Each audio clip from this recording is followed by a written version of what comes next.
Hello बच्चों, चलिए आज हम लोग नावादास के बारे में पढ़ेंगे जो छप पे लिखे हुए हैं। ठीक है, छप किसने लिखा है?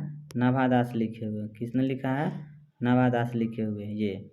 ठीक है, जिनका जन्म जो हुआ था 1570 ईस्वी में अनुमानतः कहा जाता है। अनुमानित मतलब कि माना जाता है कि उनका जन्म जो है 1570 ईस्वी में हुआ है।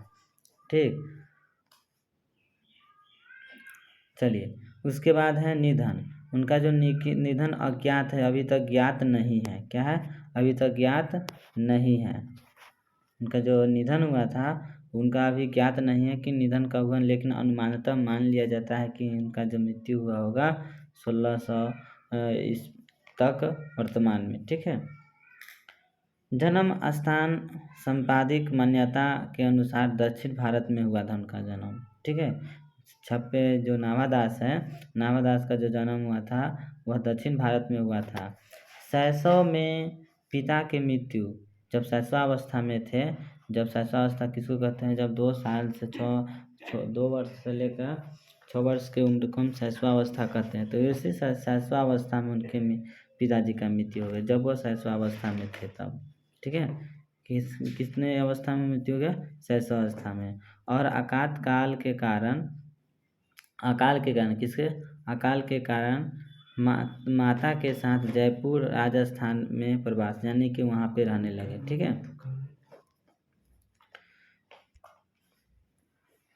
चलिए उसके बाद है कहाँ पे रहा है? जयपुर राजस्थान में। दुर्योगवश माता, दुर्भाग्यवश समझिए ना, दुर्योगवश माता से भी बिछड़ा, यानी कि दुर्भाग्यवश क्या हो गया? माता से भी उनका अलग होना पड़ा। सब जब वह शैशवावस्था में थे तो पिताजी का मृत्यु हो गया, और जब ठीक ना, उसके बाद माता जी के साथ जयपुर चले गए तो दुर्भाग्यवश वहाँ पर भी कुछ समय के बाद माता जी का भी देहांत हो गया। चलिए, उनके गुरु जी का नाम जो है, शिक्षा गुरु जो है, गुरु और प्रतिपालक की देखरेख में स्वाध्याय सत्संग द्वारा ज्ञान अर्जन।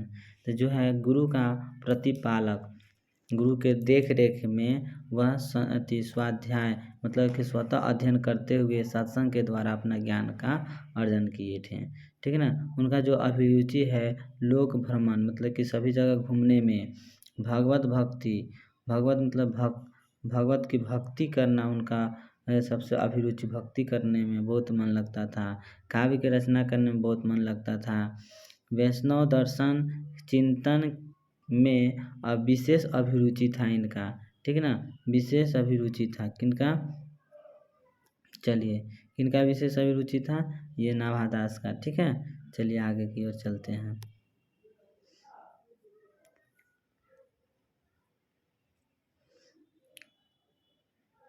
अब हम लोग देखेंगे क्या उनके दीक्षा गुरु, किनके गुरु? दीक्षा गुरु का नाम जो है स्वामी अग्रदास, जो अग्र अली के नाम से भी जाना जाता है। ठीक ना, जो स्वामी रामानंद के शिष्य परंपरा से प्रसिद्ध कवि थे। ठीक ना,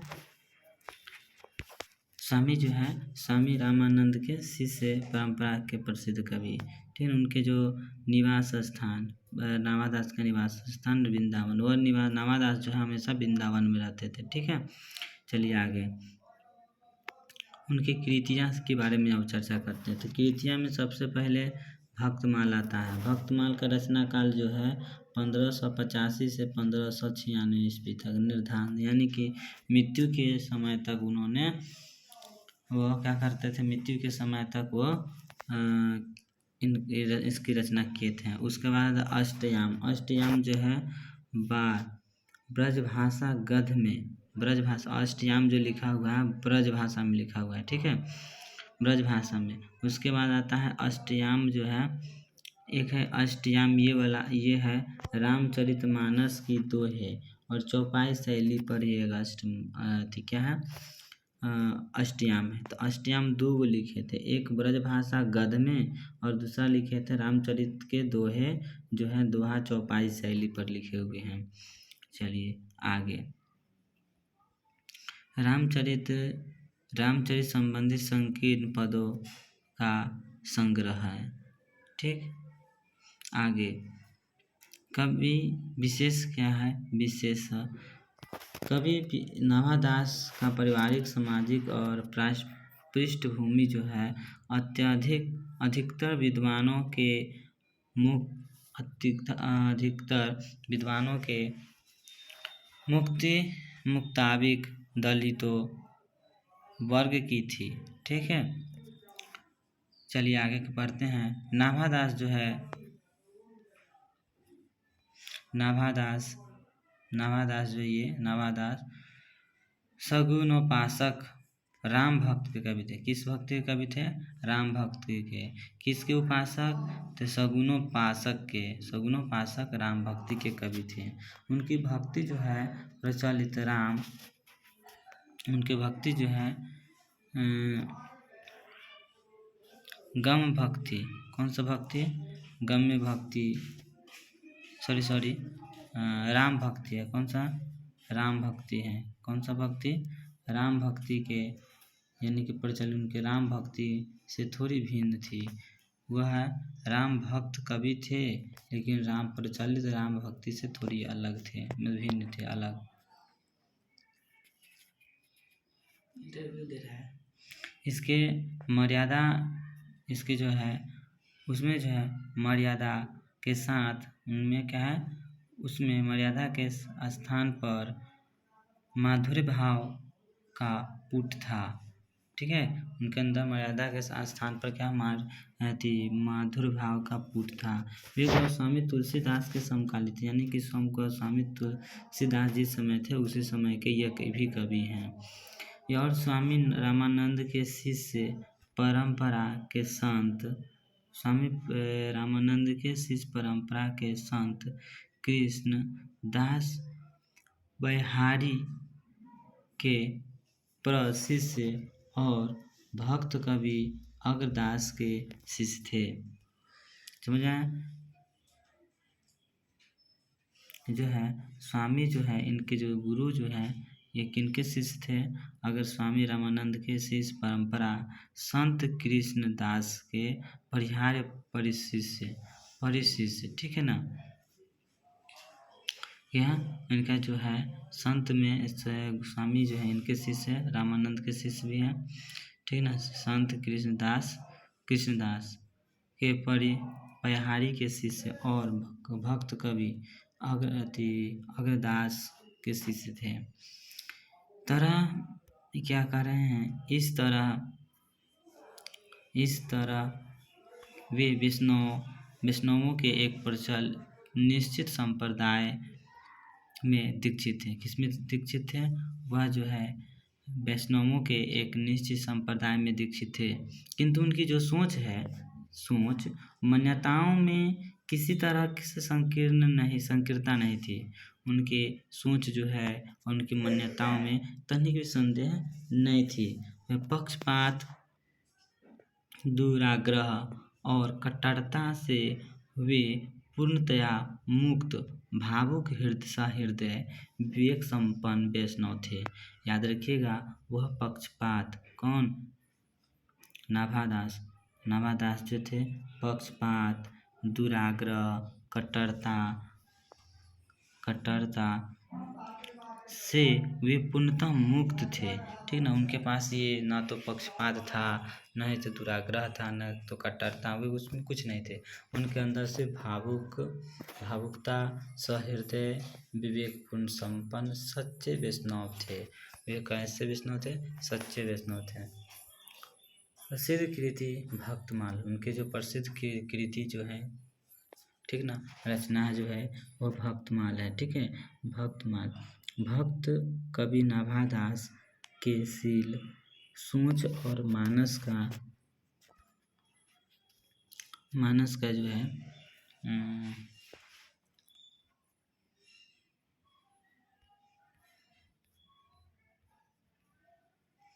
भक्त यहाँ पे है प्रसिद्ध कृति जो है उनका भक्तमाल जो है। भक्त कवि नाभादास के शील, सोच और मानस का निर्मल दर्पण है, याद रखिएगा।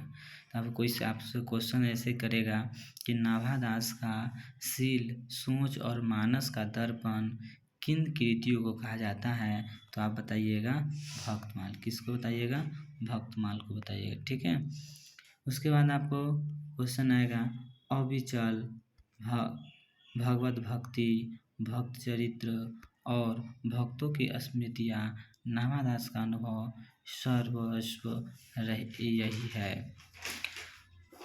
गृहस्थ, सामाजिक, सांसारिक जीवन, विस्तृत और जटिल मानव संबंध इत्यादि का इन्हें अनुभव नहीं था।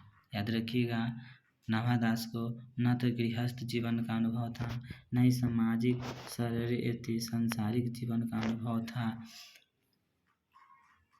ठीक है। इनके अंदर जो है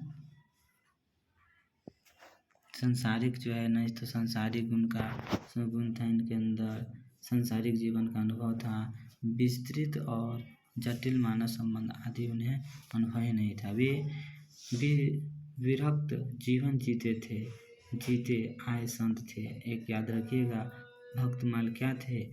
वह साधारण जीने वाले संत थे। स्पष्ट उनके अनुभव से उनके अनुभव के उस छोटे दायरे में उन्होंने अपनी अभिरुचि, ज्ञान, विवेक, भाव, प्रसार आदि के द्वारा प्रतिभा का प्रकर्ष उपस्थित कर दिया है। जो नाभादास जो है, जितने समय उनके पास था उतने ही समय में वह उन्होंने अपने अभिरुचि, मतलब उनका जिस में रुचि था उनके बारे में, अपने ज्ञान के बारे में, अपने विवेक के बारे में, अपने भाव प्रसार, अपने आप को उन्होंने प्रतिभा, अपने अंदर छिपी हुई प्रतिभा को दूसरों के समक्ष प्रस्तुत करने में माहिर बन गए और वह अपने अभिरुचि को, अपने ज्ञान को, अपने विवेक को, अपने भाव प्रसार को, अपने विचार को सभी के समक्ष उपस्थित कर दिए हुए हैं भक्तमाल के वजह से, भक्तमाल में रचना करके। भक्तमाल जिसकी आगे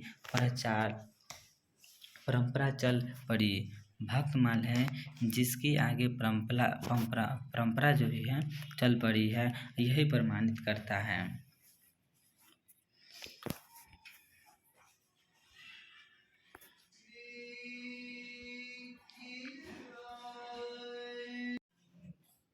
भक्तमाल जो है, भक्तमाल समझिए, भक्तमाल जैसा कि नाम से स्पष्ट है कि भक्त चरित्रों का माला है, इसलिए याद रखिएगा भक्तमाल जो है, भक्तमाल जो है जैसे कि नाम से ही आपको यह पता चल जाता है, भक्तमाल जो है क्या है कि भक्त के चरित्रों की माला है, ठीक ना। भक्तमाल क्या है? भक्त के चरित्रों के माला है। इसमें नाभादास जो है पूर्ववर्ती और समवर्ती वैष्णव भक्तों के चरित्रों का वर्णन किया है, ठीक है। जो नाभादास है भक्तमाल में अपने जो भी वैष्णव धर्म के भक्त थे उन सभी का चरित्र का वर्णन किए हुए हैं। भक्तों के चयन में धर्म, संप्रदाय, जाति, लिंग और निर्गुण सगुण आदि की विभेदकारी आग्रहों को महत्व न देते हुए केवल वैष्णव को ध्यान में रखा गया है। भक्तमाल जो है, जो भी है, न तो वह लिंग का, न ही तो वह संप्रदाय का, न ही तो धर्म का, न ही तो जाति का, और न ही तो निर्गुण का, और न ही स्वगुण का, इन सभी को ध्यान में न रखते हुए सिर्फ उन्होंने एक ही बात को ध्यान में रखे हैं और एक ही बात पर उन सभी को अपने भक्तमाल जो है, भक्तमाल में उनका वर्णन, उनके भक्तमाल में रचना करते हुए लिखे हुए हैं उनके वैष्णव धर्म के भक्ति पर। जो भी वैष्णव के भक्त हैं उन सभी वे वैष्णव भक्त पर के आधार पर ही सब उनका वर्णन जो है अपने भक्तमाल के रचना भक्तमाल में किए हुए हैं।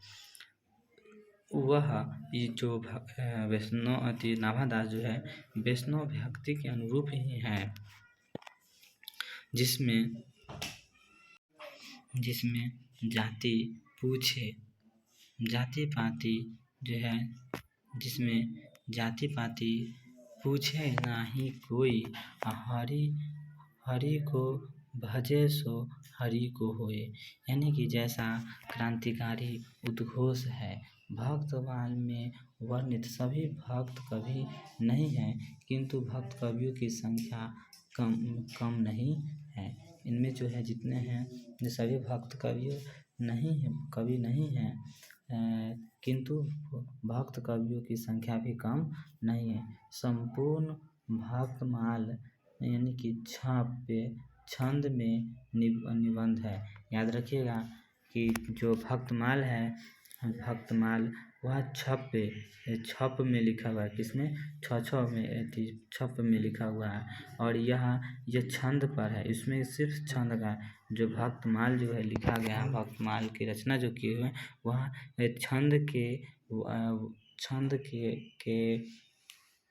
छंद का उपयोग करके ही भक्तमाल की रचना किए हुए हैं, जिसमें छप पे लिखा हुआ, छप के आधार पर लिखे हुए हैं, वर्णन किए हुए हैं। ठीक है, चलिए ठीक है ना। इसमें जो है निबंध जो है अति उनका निबद्ध है, यानी कि छप जो है किसका प्रयोग किया है? छंद का प्रयोग किया गया है। और यह छप जो लिखा गया है, जो कवि है, कविता है, छप की जो कविता है वह कहाँ से लिया गया है? भक्तमाल से लिया गया है। छप एक छंद है जो 6 पंक्तियों के गोए को होता है। यानी कि याद रखिएगा छंद जो होती है, छप में एक छंद है जो 6 पंक्तियों में, छंद जो होती है याद रखिए 6 पंक्तियों में होती है। कितने पंक्तियों में? 6 पंक्तियों में। यानी कि भक्त इसमें से याद रखिएगा, इसमें से एक जो छप पे जो चैप्टर है उसमें एक छंद का है जो 6 पंक्तियों के गे पद को होता है। भक्तमाल में 316 जो है छप्पियों में 200 भक्तों का चरित्र का वर्णन किया गया है। याद रखिएगा, बहुत इम्पोर्टेंट क्वेश्चन है ये जो है, ये समझ लीजिए।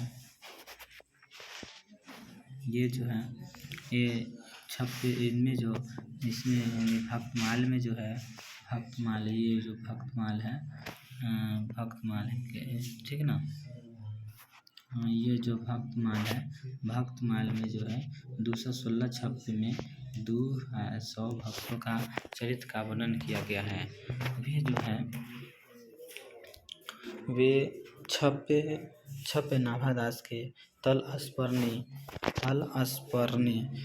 अंतर्दृष्टि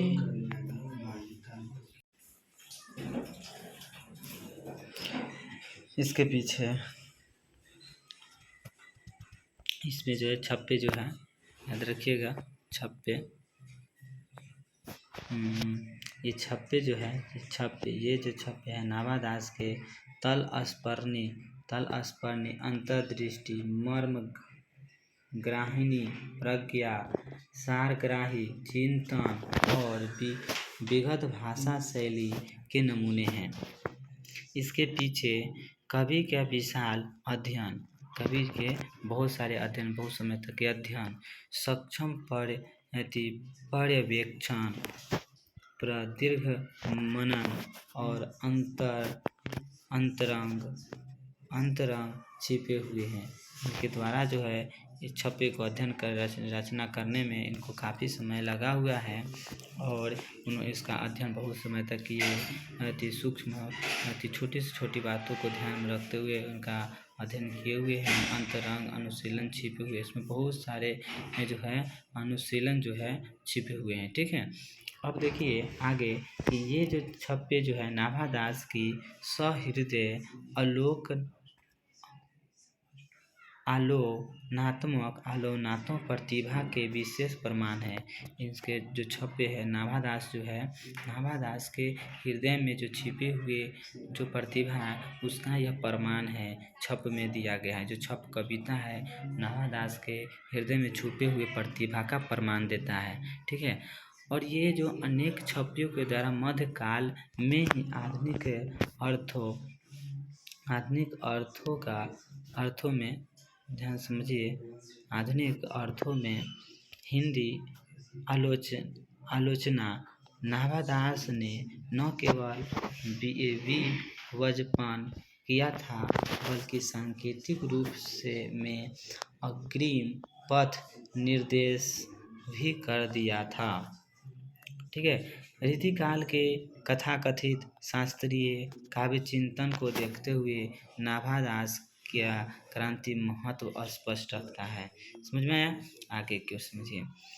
यहाँ पे जो है यहाँ पर कबीर और सूर्य के लिखे हुए छपे भक्तमाल से संकलित है। यहाँ पे जो 2 पद लिखा हुआ है, तो पहले पद में जो है कबीर जी के बारे में बताया गया होगा और दूसरे पद में जो है सूरदास के बारे में बताया गया है।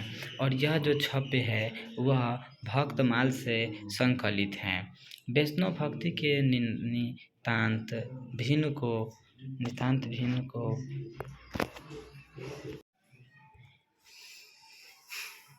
ठीक है।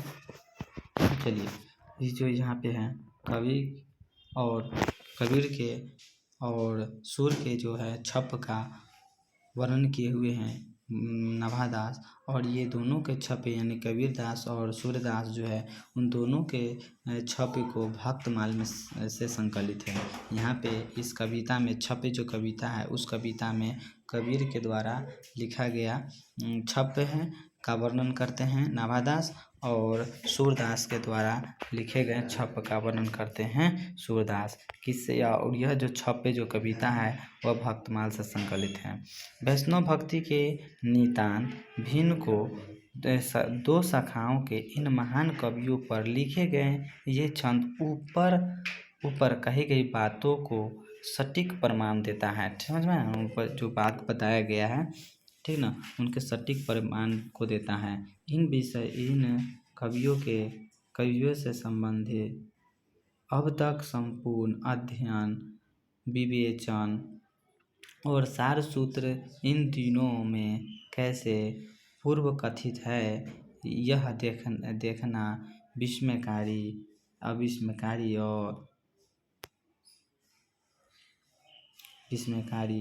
और प्रीतिकार है। ऐसा प्रतीत होता है कि गोया आगे के सदियों में इन कवियों के अध्ययन विवेचन की रूपरेखा जैसे तय कर दी गई हो, ऐसा लगता है। ठीक है। चलिए आगे की ओर आगे बढ़ते हैं।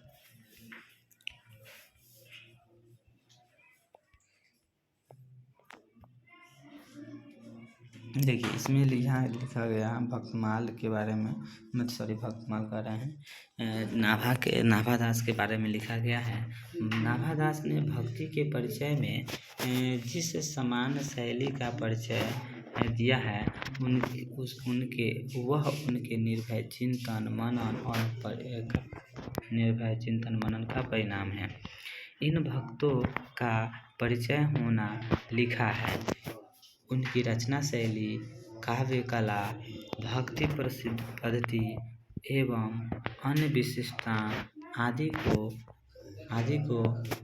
प्रायः एक ही छप में कूट कर समाविष्ट कर दिया है।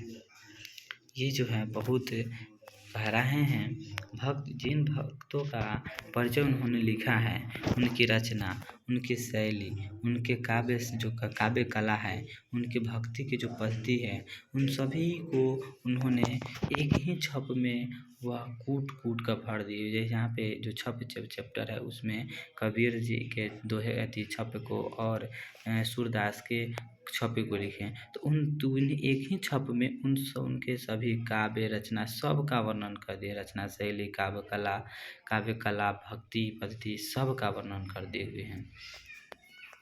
जो लिखे किसने बताया, कौन यह बात जो है किसने कहा, विजेंद्र स्नातक कह रहे हैं।